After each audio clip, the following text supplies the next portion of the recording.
J'ai payé ma part de 65 $ et laissé ma famille avec l'addition de 3000 $.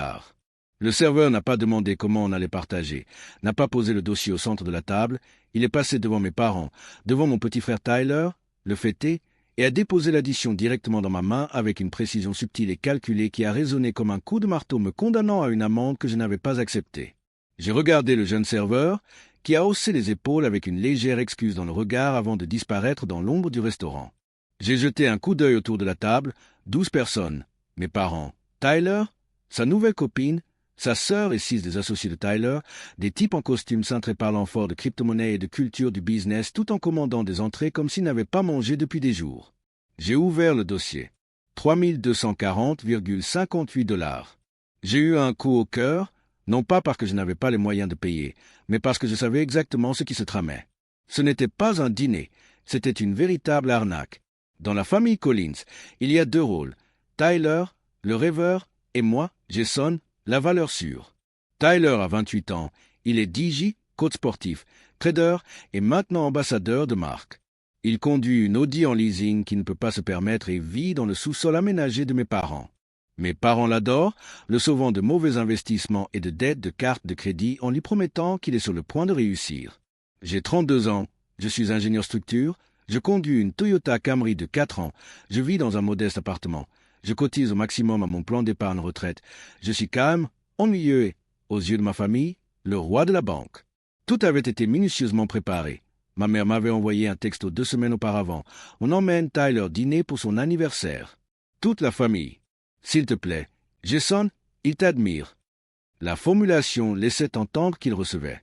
J'ai demandé pour quel restaurant il s'agissait. Ma mère m'a répondu, le steakhouse le plus cher de la ville. 80 $ le steak, 20 $ l'accompagnement. Je me demandais si c'était une bonne idée. Elle insistait sur le fait que nous avions économisé et voulions lui faire plaisir. Viens, tout simplement. Fais comme tu veux. J'y suis allé, en chemise et pantalon, m'attendant à une table de 4 ou 5. Au lieu de cela, c'était un festin. Tyler tenait un scotch à 35 $, dégageant une assurance et un parfum de luxe. Jason, mon pote, a tiltonné en me présentant à ses amis, des gars nommés Chad, Brad et Skyler, qui me regardaient à peine sans une Rolex. Je me suis assis à côté de mon père en marmonnant. Il y a du monde. Il m'a ignoré, berrant un petit pain et marmonnant. Tyler a beaucoup d'amis. J'ai demandé qui payait. Mon père a répondu, ne t'inquiète pas, profite de la soirée. Commander était un spectacle. Quand on sait qu'on paie, on jette un coup d'œil au menu de droite. Quand quelqu'un d'autre paie, à celui de gauche. Quand on arnaque quelqu'un, on saute le menu et on demande les plats du jour. Tyler a commandé une côte de bœuf tomahawk. Des amis ont pris des plateaux de fruits de mer. Ma mère a commandé 2 bouteilles de vin. La copine de Tyler un mac and cheese homard. Et moi une salade iceberg, du poulet rôti et un thé glacé. J'observais cette gloutonnerie, le calcul mental s'enchaînant à toute vitesse. 150 $ le plateau de fruits de mer, 200 $ la bouteille de vin. Tyler dominait, vantant son projet à 7 chiffres qui nécessitait un capital d'amorçage. Ma mère s'est exclamée. « Investis avec lui. Jason, garde l'affaire dans la famille. » J'ai répondu. « Mes fonds indiciels me conviennent. » Elle a froncé les sourcils, me conseillant de prendre des risques. Puis vinrent le dessert, le café, la chanson « Joyeux anniversaire » et l'addition, déposée par le serveur à côté de moi. Un silence pesant s'est installé. J'ai glissé le dossier à mon père.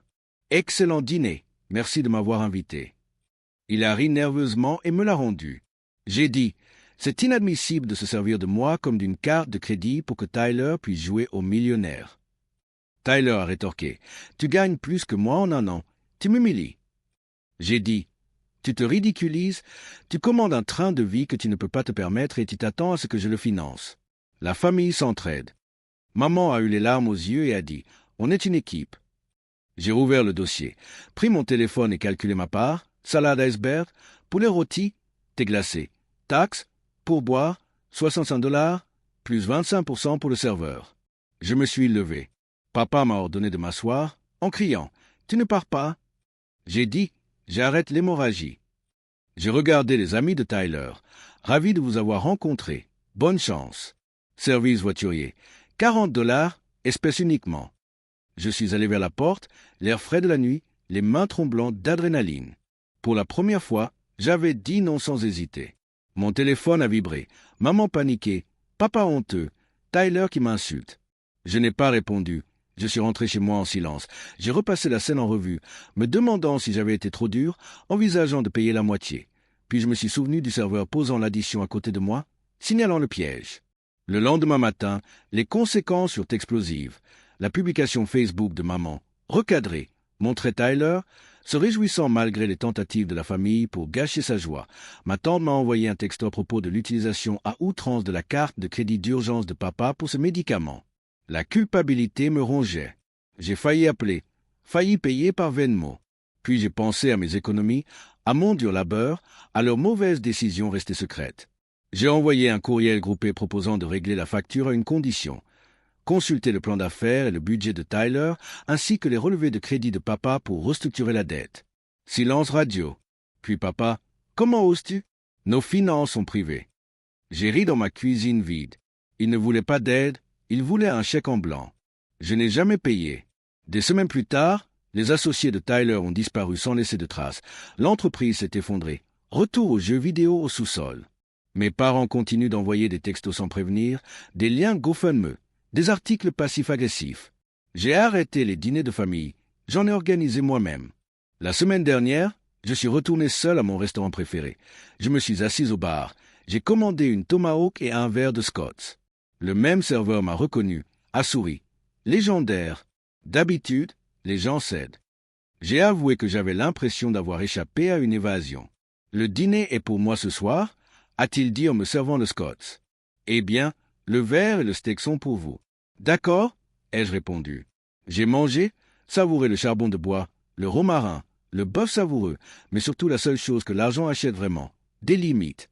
J'ai payé, laissé 50% de pourboire, suis rentré chez moi dans ma cammerie silencieuse et ai mieux dormi que depuis des années. Le prix à payer pour être accepté dans ma famille? Mon amour-propre,